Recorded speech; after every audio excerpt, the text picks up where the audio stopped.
7 মাস পর মুক্তি পেতে যাচ্ছে শাকিব খান অভিনীত নতুন সিনেমা। আর শাকিব ভক্তদের চাহিদা মেটাতে আমি নেতা হব 150টি সিনেমা হলে মুক্তি দেওয়ার টার্গেট নিয়েছেন প্রযোজনা প্রতিষ্ঠান শাপলা মিডিয়া। প্রতিষ্ঠানটির কর্ণধার সেলিম খান বলেন, ইতিমধ্যে হলগুলোর সঙ্গে কথা হয়েছে, ইচ্ছে আছে 150টি হলে সিনেমাটি মুক্তি দেব। আমি নেতা হব সিনেমায় নেতার ভূমিকায় অভিনয় করেছেন সুপারস্টার শাকিব খান, তার সঙ্গে রয়েছে গ্ল্যামার গার্ল বিদ্যা সিনহা মিম। সিনেমার এই জুটির 2টি গান প্রকাশ হয়েছে, 2টি গানই ব্যাপক আলোচনায় এসেছে। সিনেমাটি পরিচালনা করেছেন উত্তম আকাশ।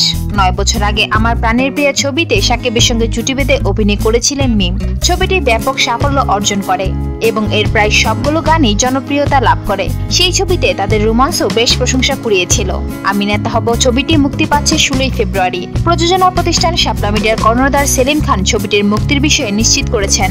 সুপ্রিয় দর্শক, বিনোদন জগতের আরো নিত্য নতুন খবর জানতে আমাদের চ্যানেলটি এখনই সাবস্ক্রাইব করুন, সাথে বেল বাটনটি ক্লিক করতেও ভুলবেন না। ধন্যবাদ।